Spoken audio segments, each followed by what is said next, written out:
Esto es De Pantalla al Pasado. Presentamos los archivos del Cardenal, la muerte de Carlos Pedregal. Ya. Hola, un nuevo capítulo de su podcast con sus dos historiadoras favoritas. No, bromas. Hoy día estamos grabando esto un 30 de septiembre y el capítulo anterior salió al aire ayer. Y lo grabamos en agosto. Lo grabamos el 29 de junio. Chúscale ya. Sí, así que han pasado algunos meses desde la última vez que estuvimos aquí. Podría pensar que pasaron unos meses desde que te vi, pero no voy a fingir que no te veo todas las semanas. Así que no hemos estado aquí desde esa fecha. Harto tiempo. Harto tiempo. Pero finalmente, ayer el capítulo salió al aire. Lo pueden escuchar ya por medio calor. Lo pueden escuchar por Spotify y por YouTube. Ya cuando este capítulo salga al aire debería estar disponible también en YouTube. Si salen cada 2 meses, ¿cómo no va a estar en YouTube? No, nos vamos a poner al día. Vamos a explicar también por qué sucedió eso. Estamos en nuestro proceso de tesis y yo entregué mi tesis hace nada. Y yo soy mala para ver las series, así que... Claro, entonces estábamos como en procesos muy intensos. Además, septiembre siempre es un mes como que hay que preparar, etcétera. Así que por eso nos demoramos un poco, pero ya estamos aquí. Y hoy día vamos a hablar de, la serie que dijimos que íbamos a hablar. Los archivos del Cardenal. Los archivos del Cardenal. Pero antes de hablar de los archivos del Cardenal, tenemos que hablar algo muy importante y contemporáneo, por lo menos a cuando estamos grabando este capítulo. Cuando salga no sabemos. No, vamos a priorizar que salga pronto para que sea... Pero igual, independiente si nos demoramos mucho, todo momento es un buen momento para recalcar la importancia que tiene el CNTV para Consejo Nacional de Televisión. El Consejo Nacional de Televisión para la producción y la historia en Chile. Entonces... nunca está de más señalar lo importante que es y lo bueno que es defenderlo y lo necesario. Claro, y lo que ocurre en la actualidad, cuando estamos grabando esto, es que, se hizo un estudio para ver cómo reducir los gastos desde el Estado. Que yo también hay una discusión a la que no vamos a entrar, como si es que en verdad el Estado necesita reducir sus gastos o no, que no nos vamos a meter en eso. Pero claro, la discusión ahora es que una de las recomendaciones de ese informe es dejar de financiar, que el CNTV deje de financiar audiovisuales, o sea, series y películas chilenas. Porque, ¿qué es el fondo del CNTV en realidad? Como que se elimina el fondo del CNTV. El problema de esto es que este fondo ha financiado todas las series. ¿Sabéis que estaba recapitulando y ese fondo ha financiado casi todas las series de las que vamos a hablar en este podcast, excepto la última? Entonces, básicamente, es una larga trayectoria de historias y de grandes producciones, muy queridas, muy recordadas, como la de los 80, que es nuestro capítulo pasado. Claro, los archivos del Cardenal de hoy, Ramona, que viene próximamente, 31 minutos, muy importante porque además grabaron un Tiny Desk justamente ayer, así que también hay ahí una serie icónica. Ay, algo hice con el micrófono, perdón. Eso solo lo escuchamos nosotras, pero fue horrible. Retomando, Diego Iglot. Y claro, y hoy en día existen fondos privados que permiten, por ejemplo, la serie que vamos a hablar a finales de esta temporada, que es el caso de Prime Video, pero no es tan masivo y además también tienes que tener cierto, son productoras muy grandes, como pueden ser Fábula, que hay muchas críticas también a esa productora, pero como productoras como Fábula o como tantas otras que se financian a partir de fondos privados, pero porque pueden. Y además la gran característica del fondo de CNTV en que permite que estas producciones se transmitan por la pantalla abierta en televisión pública y chilena, lo cual le da una masividad mayor. Yo, por cosas de la vida, conozco a alguien que conocía a alguien que estaba trabajando en la producción de Vencer o Morir, esta serie de Prime Video, y nos contaba que era una serie que estaba muy pensada hacia, no tan solamente en Chile, sino hacia el extranjero.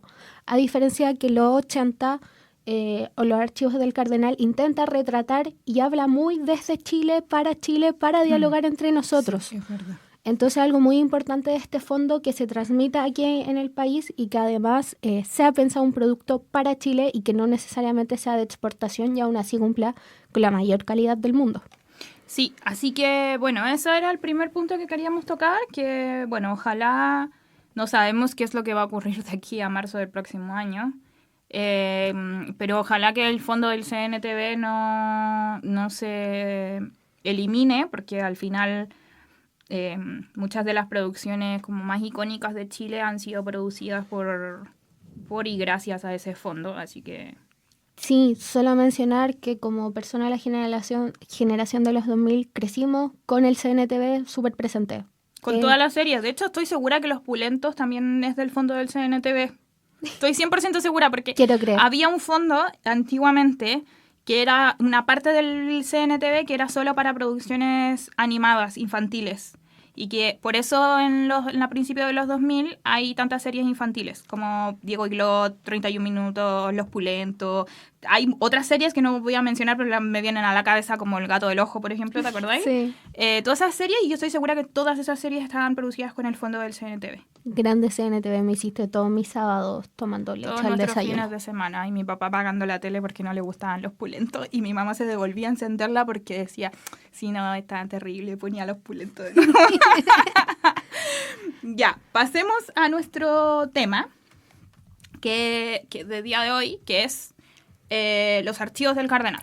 Eso no está muerto, no me lo mataron. No, y aparte esto coincide con la visita de Silvia, así que Ay, sí, yo quería ir, qué triste. Andan muchas cosas circulando que están coincidiendo sí, en este muchas capítulo. coincidiendo en este minuto.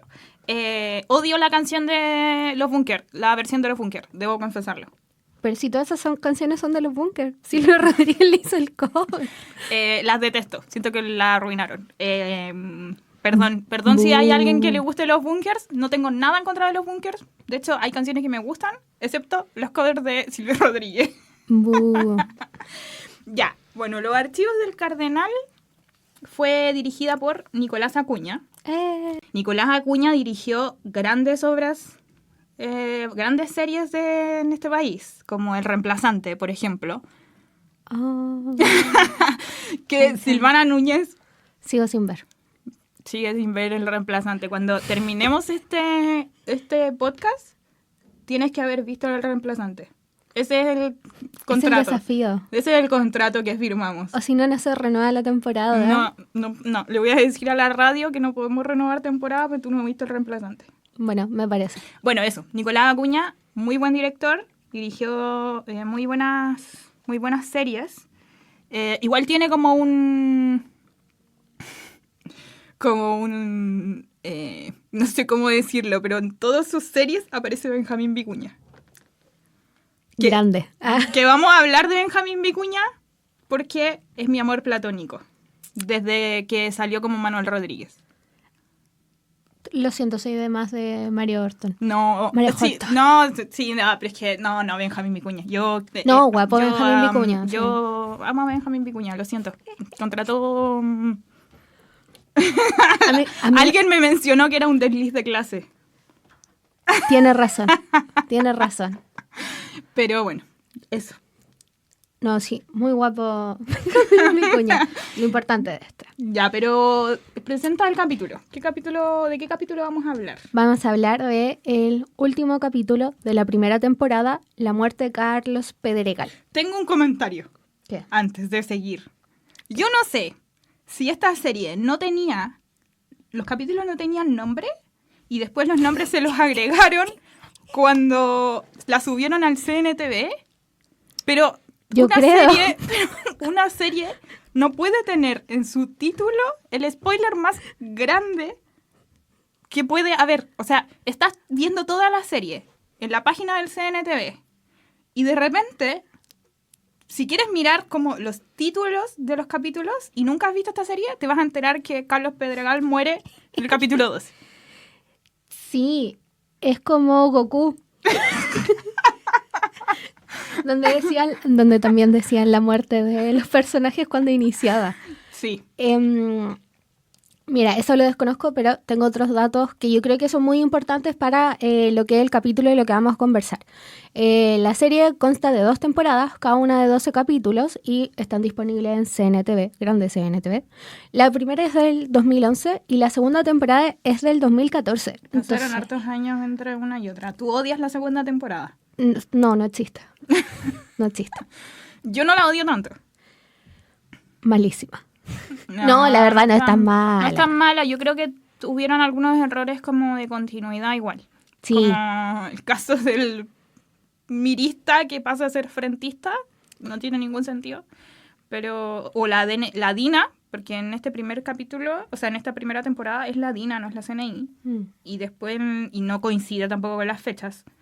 Y después es la CNI, pero como que no tiene sentido porque pasaron... No es que no tuvieron buena asesoría histórica, no estábamos ahí para asesorarlo. Oye, no sé si tú en tus datos, en tus curiosidades lo tienes. Puede ser. Pero Nona Fernández. Por supuesto. Nona Fernández era guionista de esta serie. Principalmente de la primera temporada y en particular de este capítulo. Así que se imaginarán lo bueno que estuvo este capítulo. Volviendo como con esta idea de las curiosidades, surge a partir del libro La memoria prohibida de Augusto Góngora. De ahí realizar la serie como inspirado en estos casos, lo que va relatando Augusto Góngora. Yo no lo sabía.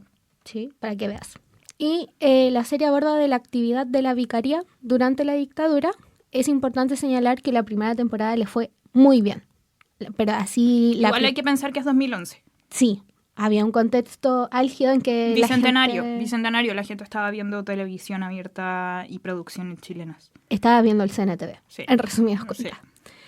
Sí. Por eso, por el gran éxito que tuvo, la renovaron, pero terminó realizándose el año 2014, porque los actores como tenían más producciones que realizar. Esto hizo que la segunda temporada le fuera mal. La segunda temporada no se compara con la primera para nada. Y además le empiezan a tirar en horarios muy malos, como a las 11 de la noche los días domingo. O sea, yo me acuerdo que los 80 funcionaba muy bien, tal vez hasta muy tarde el horario, pero es porque eran los 80 y porque era una temporada tras otra, como todos los años. A diferencia que aquí se dejaron estar al menos 3 años, lo cual le hizo que fuera muy mal en sintonía y hasta los propios actores estaban en contra de la decisión. Estuvieron muy molestos. Sin embargo, el último capítulo fue emitido en la explanada del Museo de la Memoria, donde 2.000 personas se juntaron a ver el último capítulo de Los Archivos del Cardenal. A pesar de que la segunda temporada fue muy no tan buena en rating, porque en realidad tampoco tiene malos números si lo comparamos con la televisión de ahora. Sin embargo, aún así no tuvo el impacto que tuvo la primera, que es por lo cual es recordado hasta el día de hoy, y de todas formas generó un impacto importante en lo que hablamos de televisión y producciones chilenas. Sí, oye, algo que estaba pensando en este preciso momento, de hecho no lo había pensado, es que esta primera temporada fue el mismo año que la cuarta temporada de los 80, que coincide con la muerte de Gabriel. Y de hecho la cuarta temporada es la temporada más vista de los 80. Y me parece súper interesante pensar como el 2011, contexto movilización social estudiantil, ¿cierto? Contexto bicentenario, veníamos saliendo como del 2010 y del bicentenario. Estaba el gobierno de Piñera además. Entonces estaban como estas dos producciones, como Los Archivos del Cardenal y Los 80. De hecho, busqué las fechas y Los Archivos del Cardenal se emitieron durante el primer semestre del 2011 y Los 80 durante el segundo semestre del 2011. Grande CNTV. Entonces, de verdad estábamos teniendo el primer semestre de Los Archivos del Cardenal y el segundo semestre de Los 80, que además coincide con la temporada más política y con la muerte de Gabriel, que nunca superaré. Eso, me parece interesante igual.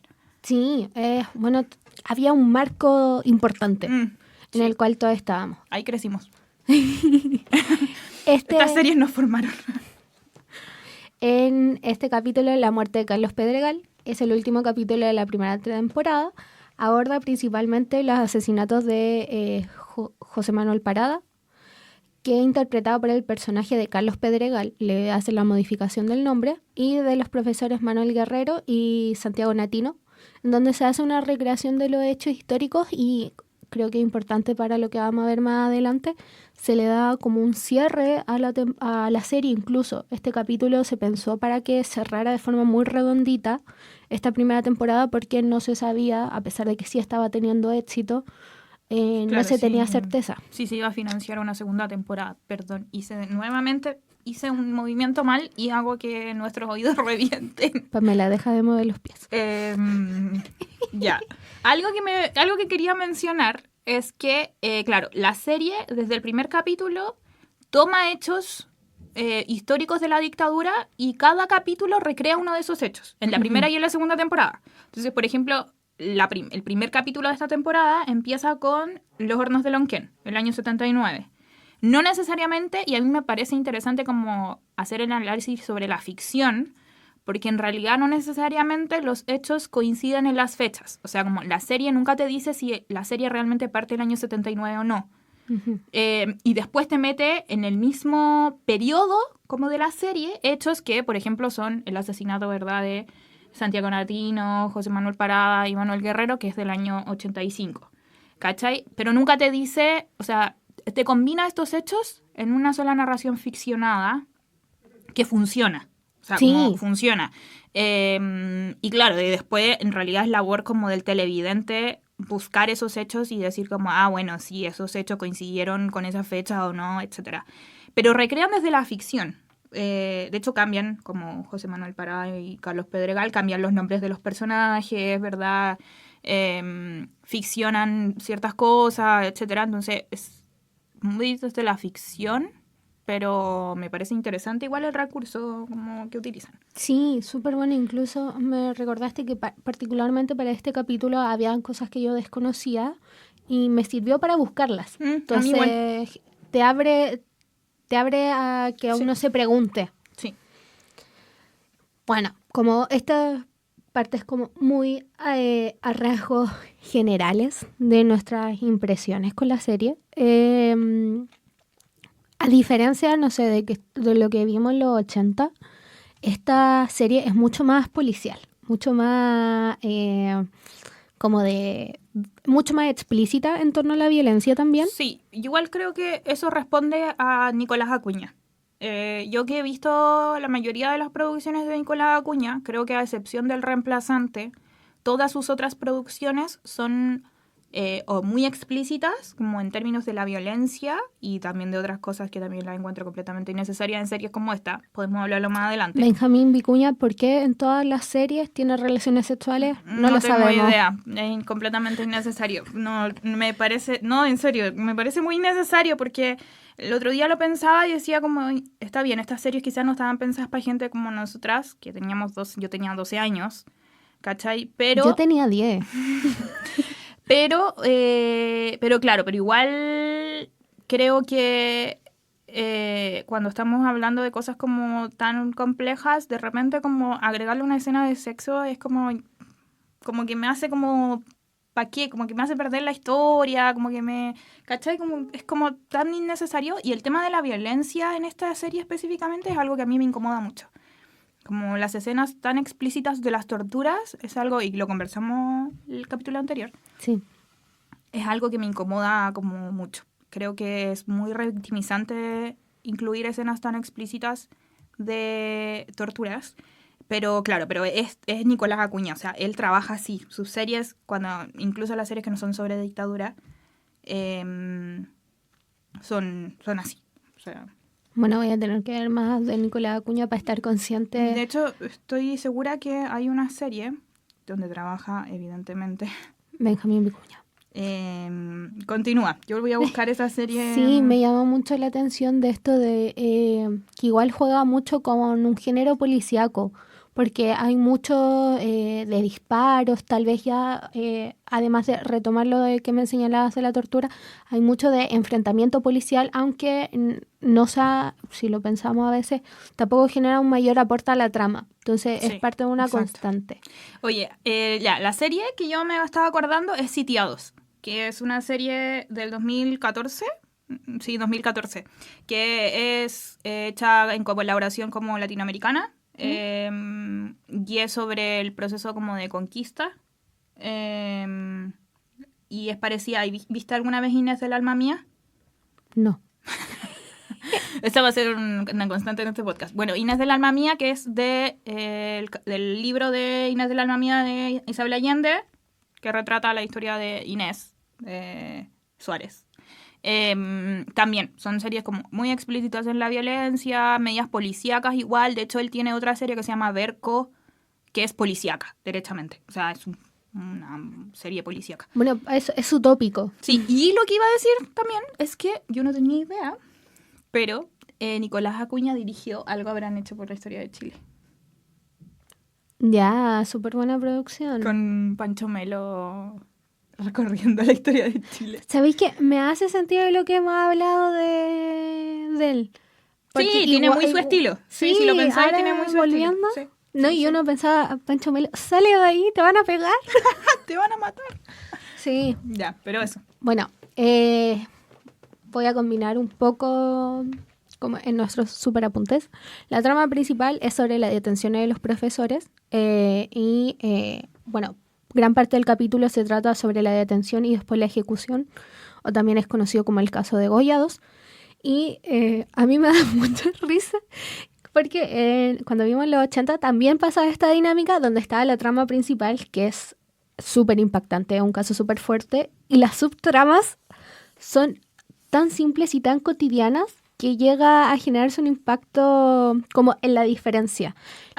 No me acordaba de la subtrama de este capítulo. La subtrama es que la hija de Carlos Pedregal se quiere ir a vivir con el pololo. Con Benjamín Vicuña. Con Benjamín Vicuña, por supuesto.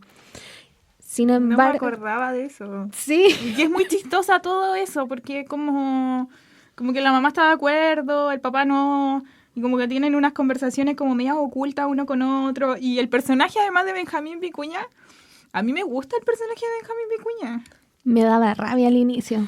No, a mí me gusta, ya no es porque me guste Benjamín Vicuña, ¿ok? Me gusta el personaje porque me gusta primero como el desarrollo que tiene, que al final termina siendo abogado de la vicaría, ¿cierto? Y como habiendo crecido en esta familia como conservadora y habiendo tenido, etcétera, etcétera. Que hasta la familia cambia. Hasta la familia cambia, también es interesante eso, pero eso se desarrolla más en la segunda temporada. Igual este capítulo empieza a ser el punto de inflexión. Sí, porque llegan al funeral de Carlos.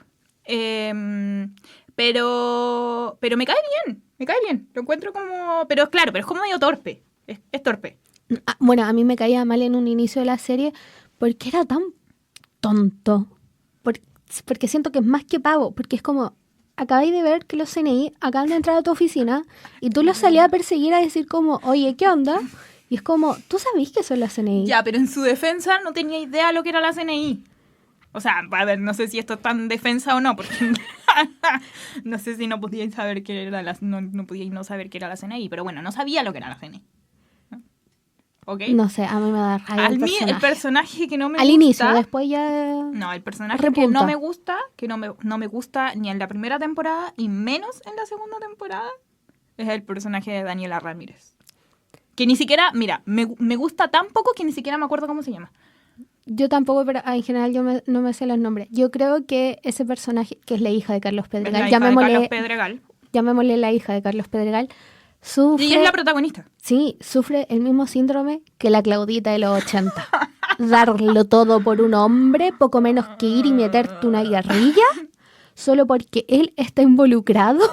No y es como, ser. Amiga, ¿dónde están las convicciones? O sea, si te vayas a meter... Pero además creo que eso es una caricatura.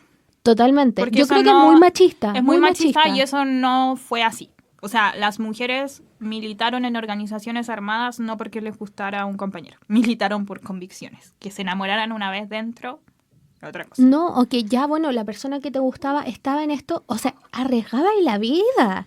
Sí. No era como y algo simple. Entonces no era como, hoy me gusta, quiero pasar más tiempo con él. No, y el personaje de Daniela Ramírez tiene unos giros muy raros en la segunda temporada que si ya me caía mal en la primera, en la segunda me cae peor. Yo encuentro que Daniela Ramírez, eso sí, es bacán. Me gusta mucho como Sí, actriz. muy buena actriz. Me gusta mucho como actriz y es bacán, pero este personaje lo detesto. No, y esta es la construcción de un personaje que aquí el responsable es Acuña. Sí, sí, los guionistas y el director. Sí, totalmente. Lo siento, Acuña y Nona Fernández. Bueno, ¿puedo contar un cagüín?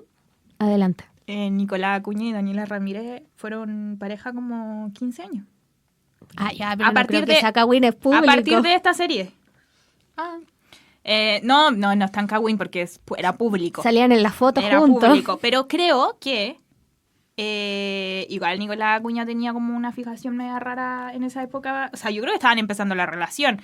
Pero igual es incómodo de O repente. sea, toda la escena de sexo entre Daniela Acuña y Benjamín. No, y no solo Ni eso. un sentido. También hay unas escenas como de Daniela Ramírez como en pelota.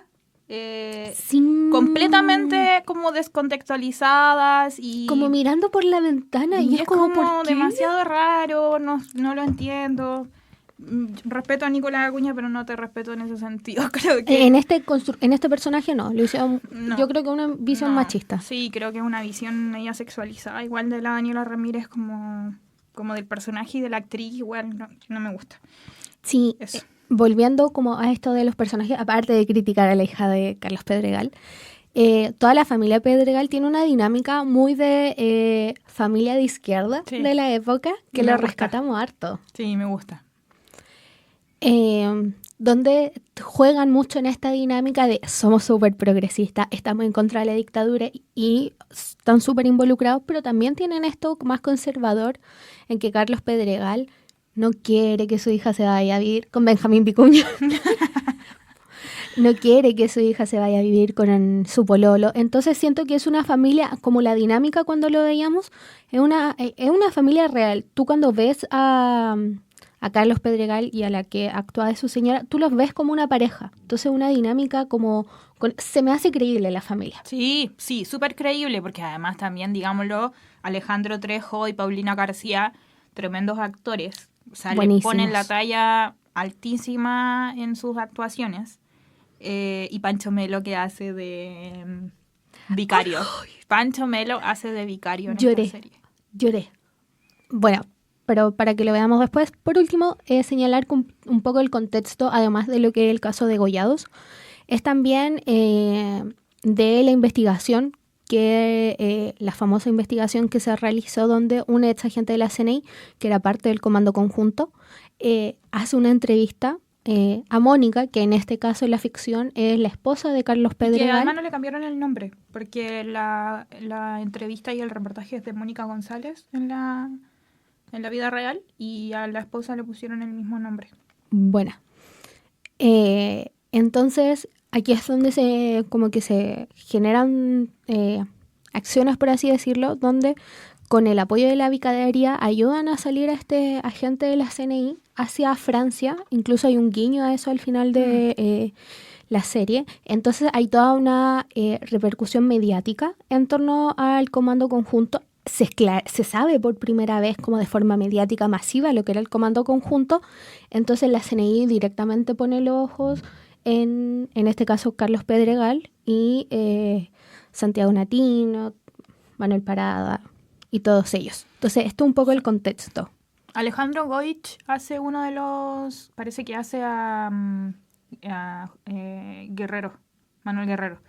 De hecho, creo que los detienen juntos. Y igual ese guiño es interesante porque Alejandro Goich vivió como la muerte de sus amigos en dictadura y por eso siempre lo vemos en ese tipo de series, de hecho, porque tiene un vínculo como estrecho con algunos de los casos que aparecen en la serie. Así que igual es interesante. Oye, algo que quería mencionar es que... no, ya lo olvidé, perdón. Tenía una idea en la cabeza que omití. Cuando vuelva, Cuando lo dices. cruzar el umbral y lo recordaré. Qué Adelante. poético. Bueno, el capítulo parte como con este margen del Comando Conjunto, pero se empieza a desarrollar principalmente esta subtrama, que es la hija se quiere ir a vivir con el pololo, donde nos vamos a referir más como momentos más emotivos, tiene partimos fuerte. La última conversación de padre e hija. Es una conversación muy simple. Ay, me emociona cada vez que la veo. De verdad. Sí. Yo la veo y porque además siento que las actuaciones son tan buenas y está tan bien hecha, está tan escrita, tan bonita. Y además cuando uno ya... Claro, la primera vez que uno la ve, bueno, el spoiler del CNTV. Del título. Pero se supone que eso tú no lo sabes. Entonces, como que cuando tú ya sabes que Carlos va a morir, esa escena es como terrible. Sí. Como verla por segunda vez, sabiendo que Carlos se murió, es como demasiado triste. Sí, se vuelve de esa otra forma. Carlos en un principio estaba en contra de que su hijo se fuera a vivir con el pololo. Después la esposa le dice, ya, pero oye, ubícate, nosotros a los 2 meses ya estábamos viviendo juntos. Y al desayuno se encuentran Carlos con su hija y Carlos le dice como, bueno, ¿sabes qué? Lo siento por haberme enojado. A mí algo que me hizo mucho sentido, como yo aprendí a ser un buen compañero, aprendí a ser un buen esposo, pero todavía estoy aprendiendo a ser papá. Es muy triste esa conversación, de verdad es muy triste.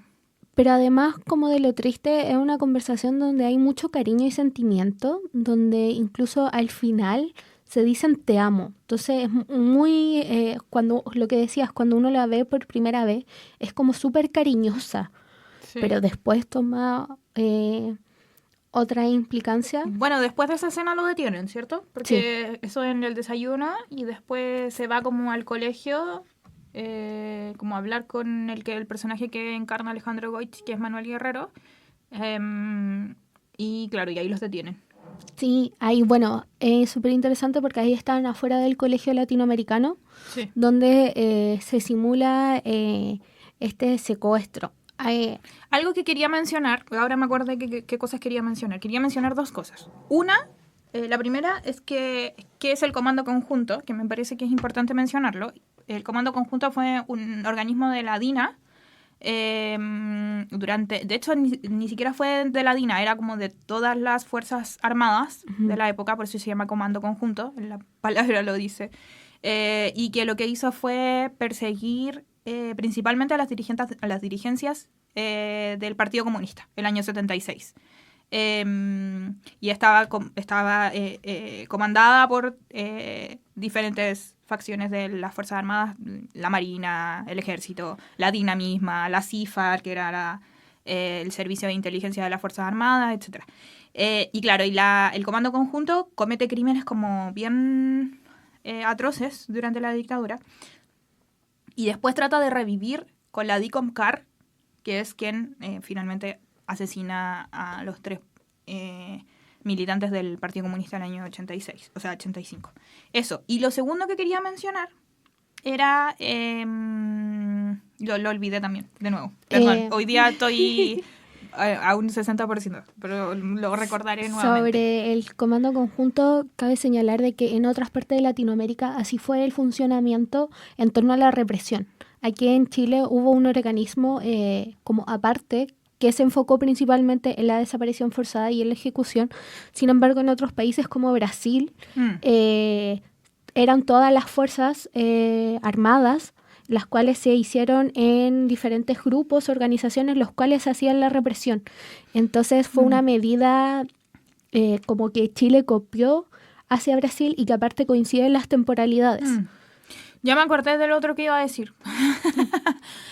No, iba a decir que este caso del caso de Goyados, bueno, se replica en los 80. Hay un capítulo especial para eso, que de hecho el capítulo en el que Claudia ve a Gabriel en el funeral, ¿te acordáis? ¿Verdad? Y que ocurre después del terremoto, entonces ella lo ve y sabe que él está como vivo, ¿te acordáis? Esa es la historia.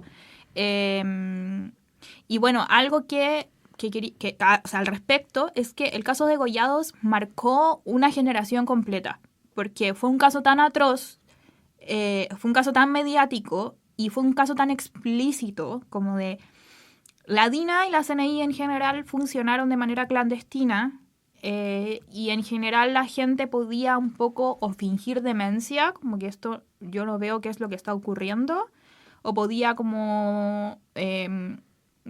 o simplemente ignorarlo, como que en verdad no estar en conocimiento de que estaba ocurriendo esta violación de los derechos humanos. Pero este caso abre como la posibilidad de dejar de ignorarlo, porque es a las 8 de la mañana afuera de un colegio, ¿cierto? Personas que además tenían un lugar público. Eran dirigentes, o sea, José Manuel Parada trabajaba efectivamente en la vicaría, Guerrero participaba del colegio de profesores y Natino era un personaje, o sea, él diseñó el patito de Banco Estado, que todos conocemos, es diseño de Santiago Natino. ¿Verdad? Sí, el patito del Banco Estado es diseño de Santiago Natino. Entonces, eran personajes públicos y que la dictadura finalmente los asesinara y de la manera más atroz, o sea, como más horrible posible, y después sus cuerpos encontrados a la orilla del aeropuerto, ¿cierto? Todo, entonces, marcó toda una generación. Y cuando uno pregunta como sobre toda la generación que era como adolescente o como entrando a la adultez, como si se acuerda de este caso, la mayoría lo recuerda como con mucho como sentimiento. Entonces creo que haber terminado la serie con este caso igual es fuerte. Es interesante, es fuerte, pero también es interesante dar ese espacio a decir, claro, este caso efectivamente fue un caso que conmocionó y conmociona todavía como a la historia de Chile. Sí, totalmente. Y eso lo retrata muy bien la serie, ya que se toman de eso, de lo público que fue, y recrean esto del secuestro, que va fuera un colegio donde hay una escena donde muestran cómo los estudiantes ven el secuestro. Y además se le dispara a un vendedor que estaba ahí, de que se puso a gritar, la CNI le dispara. Entonces también la serie se enmarca mucho de retratar eso, de lo público, reconocidos que eran, y también después los personajes hablan, Mónica, la hija, hablan como, bueno, estamos esperando que fueran soltados. Benjamín Vicuña, no me acuerdo cómo se llama tu personaje, pero hace todo para, como él era abogado de la vicaría, apenas se entera, va a hacer los trámites, todo para que sea soltado. Incluso la conversación y el diálogo era como, tranquilidad, los van a soltar, porque todos vieron esto, todos sabemos de esto. Ramoncito, ese era Ramón, pero acuérdate que la mamá le decía Ramoncito. Verdad, discúlpame, es que rima con algún modismo chileno, que es otra forma de decir tonto, entonces me dio risa. Y el personaje principal se llamaba Laura. Ya, Ramón y Laura. Pero, ¿sabes qué? Ni siquiera me acordaba que se llamaba Laura. Ramón lo tenía en la cabeza, pero Laura le olvidé. Para mí, no. Bueno, entonces se esperaba que ellos fueran soltados y no se imaginaba lo que se iba a venir después, porque de verdad fue demasiado impactante. Es así de que empieza en la propia trama de la serie, donde empiezan a hablar con personas que estuvieron detenidas y que fueron torturadas por la CNI en busca de sacar la información sobre cómo se hizo público esto del comando conjunto. Y es así que a un personaje que lo torturan, Mónica y Laura van y le dicen como, oye, ¿tú recuerdas cómo era el lugar? ¿Cómo el olor que había, algún sonido? Y esto apunta directamente porque en la época que se enmarca ya se sabía de que algunos lugares funcionaron como lugares de represión y exterminio. Claro, que era el caso del cuartel Borgoño en esa época.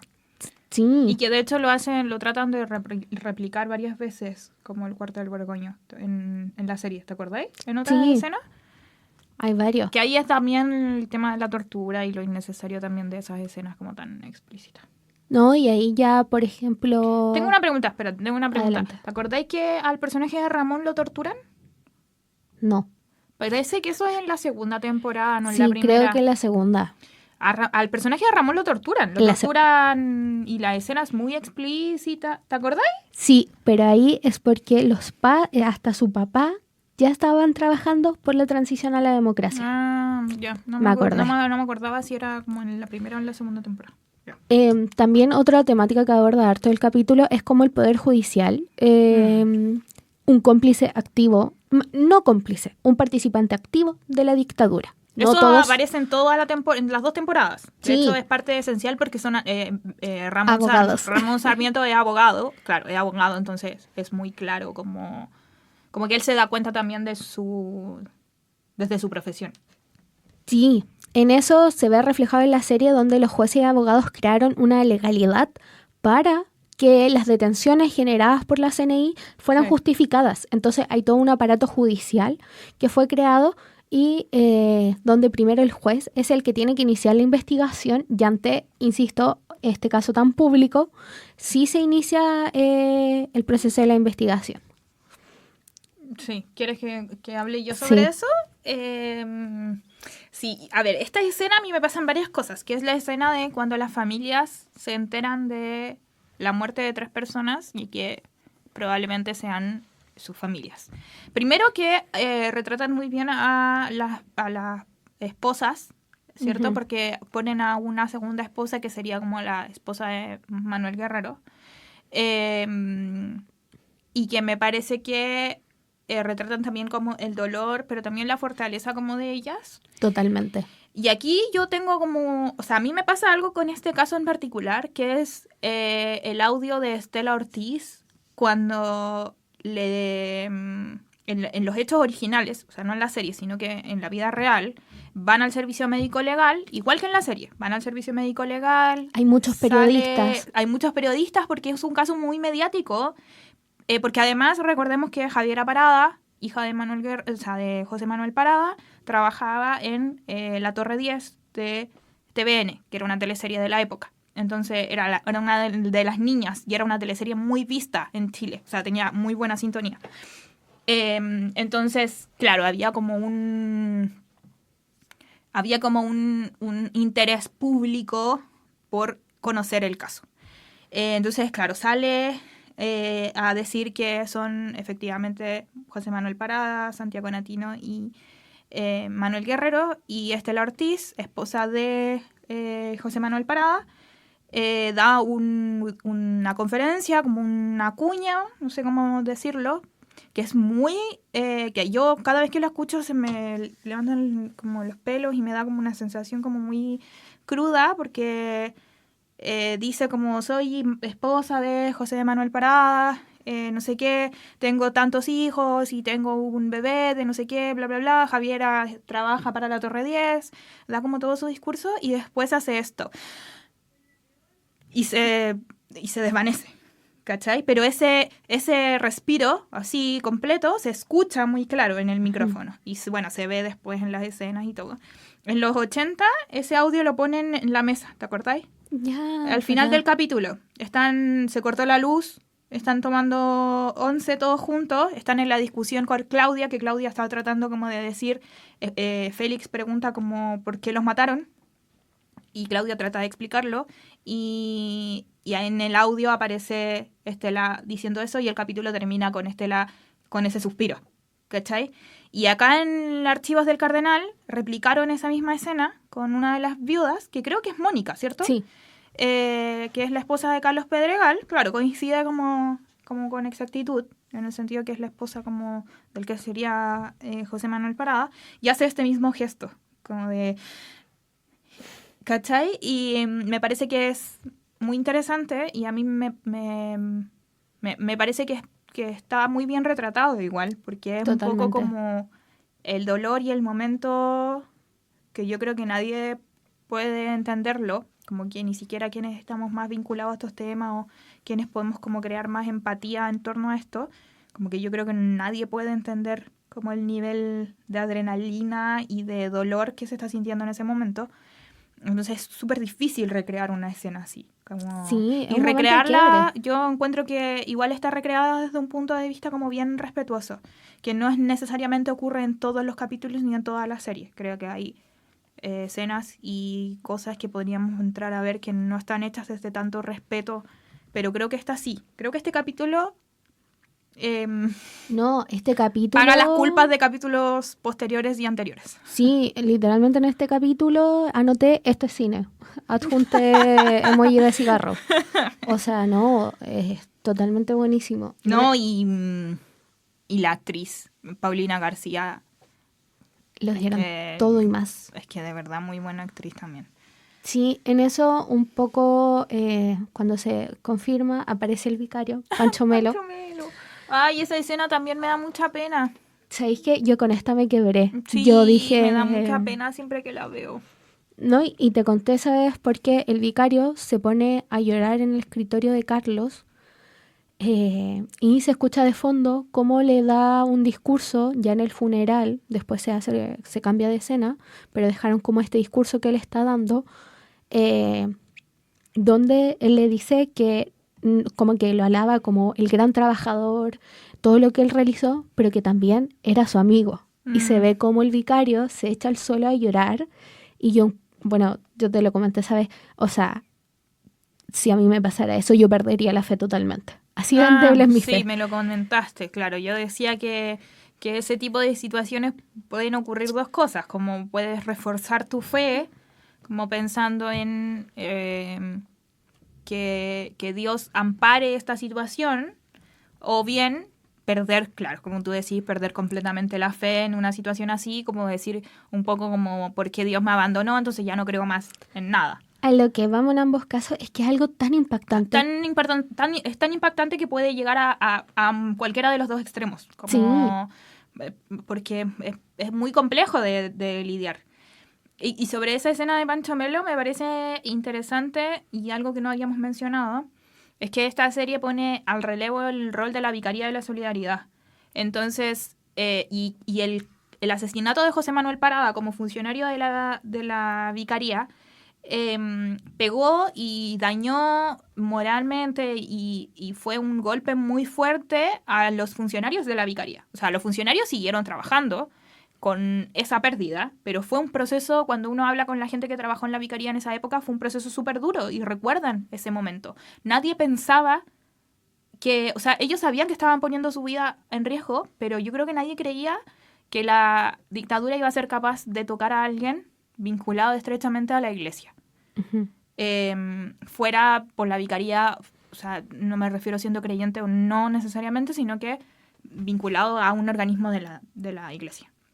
Y eso lo retratan en la serie. Totalmente. Con los compañeros de la Vicaría. Sí. De hecho, hay un personaje que no me acuerdo ahora el nombre de la actriz, que siempre está, ¿te acuerdas? La que es secretaria. La que es secretaria. Con ella reflejan mucho como el dolor que implica perder a un compañero de trabajo en esta condición y en este caso. Sí, es súper fuerte. Ahí entramos a lo que es el funeral de Carlos Pedregal, como para levantar un poco la nota, que después pasaron cosas y dijimos que le íbamos a comentar. Fui a la Vicaría. Estuve en la Vicaría. ¿Verdad que estuviste adentro? Donde grabaron todo esto. Sí, donde incluso se graba la escena del funeral de Carlos Pedregal. Te tengo una envidia terrible. Sí, por cosas de mi trabajo, no me voy a doxear donde trabajo. Por cosas de trabajo tuve que ir al arzobispado y en un momento nos llevaron para esta sala donde se hace la vicaría. Pero anduviste, de hecho, me mandaste foto de los pasillos, sí. De los pasillos de la vicaría, como donde están las escenas de esta serie. Sí, totalmente. Y es el lugar.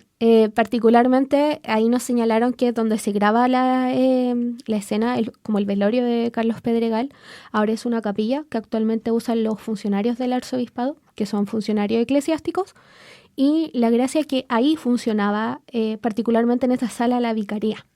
Ahí era donde llegaban los familiares de detenidos desaparecidos, ejecutados políticos, y ahí era muy chistoso porque nos decían como, no, ahí habían escritorios, y tú ves, y es un nivel de pintura, de frescos, pero así, cosas impactantes. ¿Los 80 las escenas de la vicaría habrán sido grabados en esa o habrán sido grabados en estudio? No lo sé. No sé. Lo vamos a averiguar. Sí. Pero me parece interesante igual. A mí me gustaría un día visitar esos pasillos. El tema, uno puede visitar el arzobispado, el tema que particularmente esta sala es el lugar como eclesiástico de los funcionarios, entonces por eso es más complicado entrar. Y la gracia que... Pero yo tengo la escena como icónica de los pasillos de la vicaría. Ah, sí. ¿Cachai? Como este pasillo como largo. Ah, sí, eso sí se pueden visitar. Como largo, con el patio a un costado y como con las ventanas de las oficinitas y la oficina al final, que Sí. en el caso de los archivos del Cardenal, la oficina final es la oficina de Carlos Pedregal. Y como la gente esperando en las orillas, como que yo tengo esa escena de la vicaría, que no sé si me la creé a partir de esta serie, o a partir de los archivos, o a partir de los testimonios, no tengo idea, pero tengo como esa escena, como de esa vicaría. Sí, esa es como la más icónica y según entiendo, tal vez esté mintiendo, se puede entrar ahí a esa parte porque es como más del arzobispado, Bueno, más un día público. lo vamos a visitar. Lo último a mencionar de que esta parte donde se graba el funeral hace poco fue remodelada. Se generó todo un proceso de conservación súper importante. Entonces hay todo un trabajo que se le está haciendo y también cuando uno va te lo señalan. A mí me llama mucho la atención que para el arzobispado por lo menos sigue siendo muy relevante el rol de la vicaría y lo siguen mencionando. A mí por lo menos cuando fui, que fui por otra cosa, me gustó bastante. Oye, pero vamos cerrando con el capítulo para que hagamos una visión general. Sí. En el funeral se demuestra claramente que esto es un punto de inflexión. Tal como lo mencionábamos, los padres de Ramón asisten al velorio y después son los que empiezan a participar en la negociación, a la transición, por representantes de la derecha, hay que mencionarlo. Es muy importante. Pero el papá después es demócrata cristiano, pues. Sí, pues. Tal vez estoy mintiendo. El papá es demócrata cristiano después. Yo te creo, no me acuerdo. Sí, no sí, mentira. Sí. Yo estoy segura que el papá después es demócrata cristiano. Y de hecho lo toman preso después. O sea, lo toman detenido, lo llevan después de una marcha. ¿Verdad? ¿Te acordáis? Lo llevan a una comisaría al papá. Donde la señora le empieza, la ex señora, porque ahí no me acuerdo si se están divorciados todavía o no, le empieza a molestar. Sí, ¿te acordáis? Sí, me acuerdo. Sí, eso en la segunda temporada. En eso, bueno, después del velorio se muestra cómo se inicia el proceso de investigación, lo cual es muy relevante, donde se logra destituir al jefe de la CNI en la época y se llamaron a declarar a otro agente, lo cual marca un precedente. Ya no sé si nos vamos al tiro al cierre o repaso antes un poco por el uso de archivos. Que son nuestros dos grandes apuntes. Yo creo que cierra el capítulo y pasamos a ver los archivos, porque para que no mezclemos, porque si no muy disperso. El capítulo termina con los trabajadores de la vicaría reunidos con la familia de Carlos. La hija da como unas palabras de aliento, como tenemos que seguir trabajando el rol que cumplimos, muy importante. ¡Ay, esa última escena! Me encanta esa última escena. Esto es cine. Sí, esa última. Porque entre medio está la escena de Ramón yendo a visitar al Ceneta en París y como tratando de investigar para hacer la investigación judicial. Pero voy a entrar en la última escena. Sí. Porque me parece hermosa.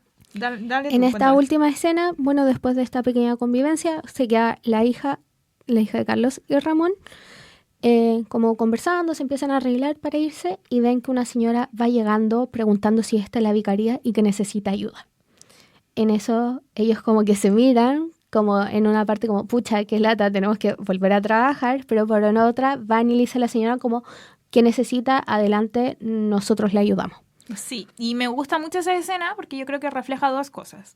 Una, como la labor incansable que tuvieron los funcionarios de la vicaría, como no importaba la hora, el momento, el lugar, había que estar a disposición de la gente y eso fue lo que hicieron. Y creo que esa escena redondea toda la serie como en perspectiva de los funcionarios de la vicaría y lo que significó la vicaría.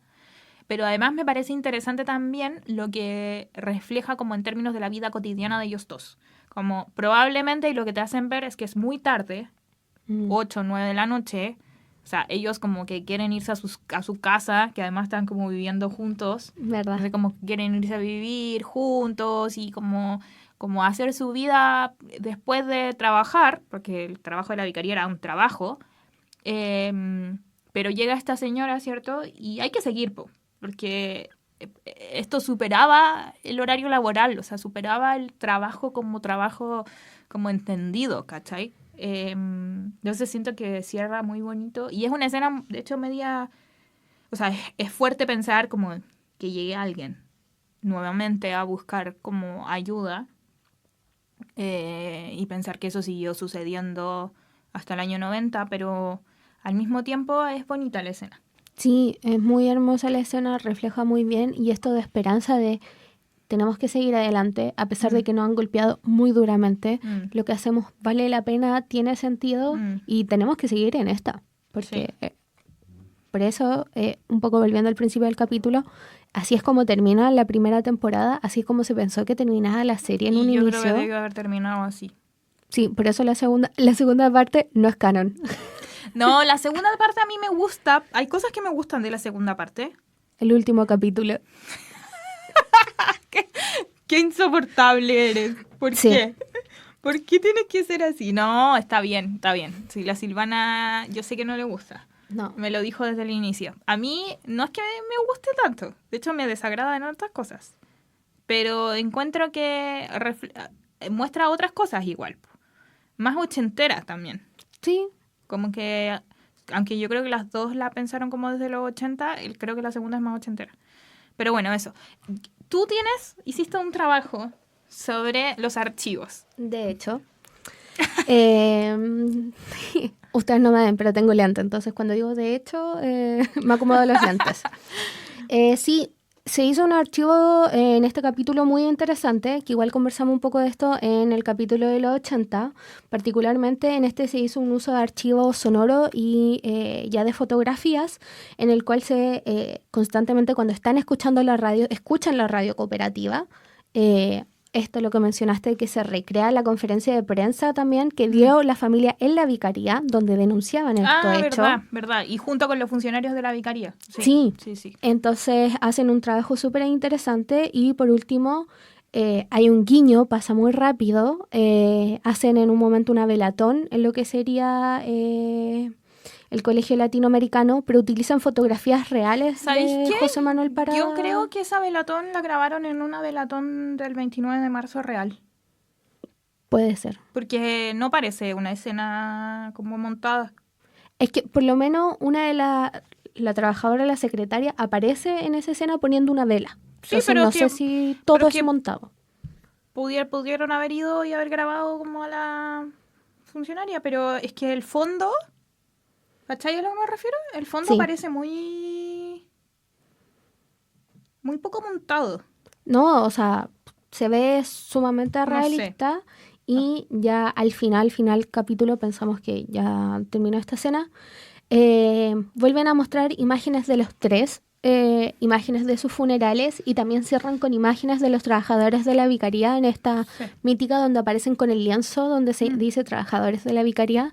Entonces se hace un trabajo de archivo súper interesante donde usan distintos tipos de fuentes y donde recrean estos tipos de archivos. Entonces creo que hacen un trabajo, tal vez podemos discutir en torno como a qué tanto ficcionaron tal vez en algunos hechos históricos, pero en el uso de archivos se pasaron, fueron realmente muy buenos. Pero yo no estoy en contra de la ficción.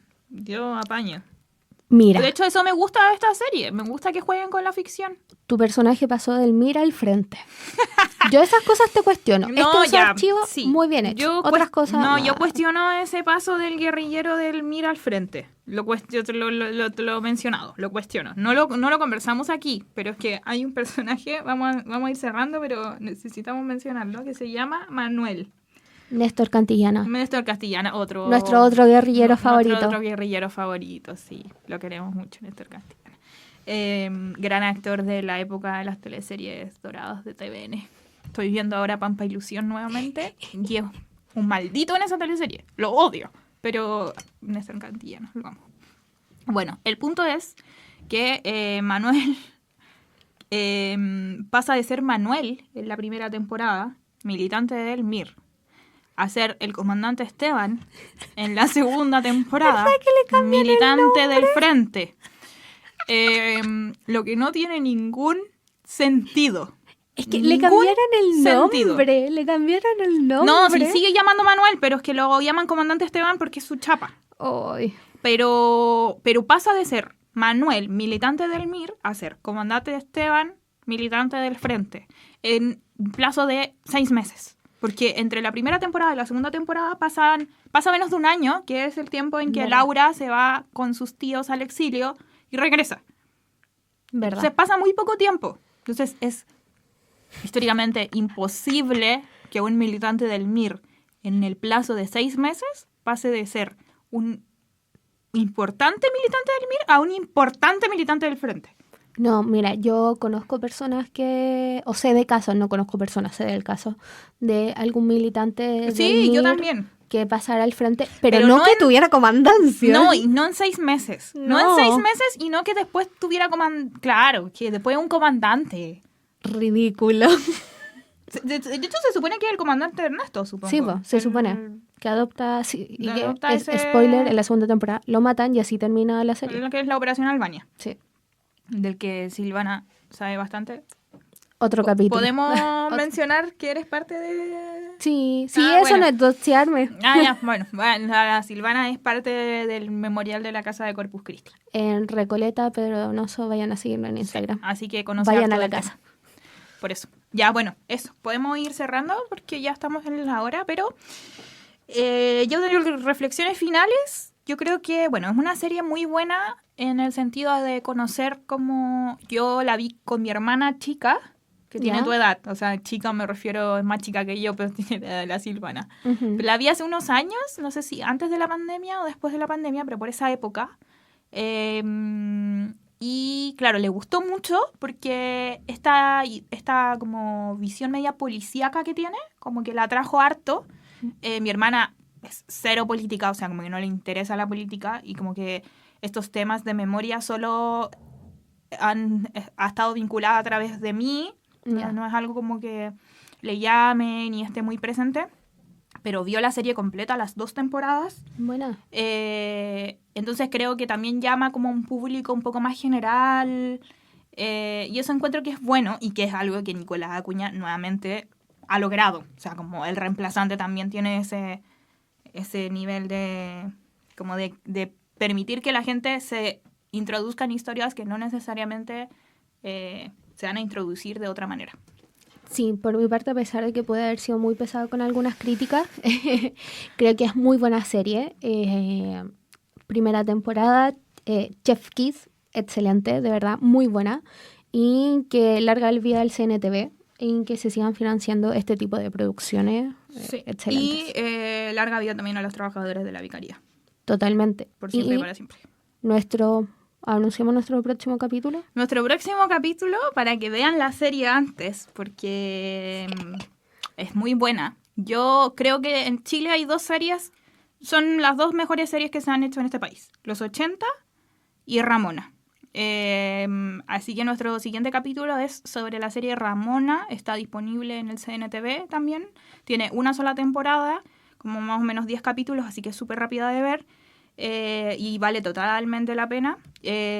Quizás tengamos alguna invitada, quizás, si las cosas salen bien. Lo vamos a estar anunciando si es que resulta. Eso, así que... Ah, pero di algo para terminar. No, eso. Nada más, yo nada más que agregar. Bueno, adiós. Adiós. Nos vemos. Voy a cerrar ya.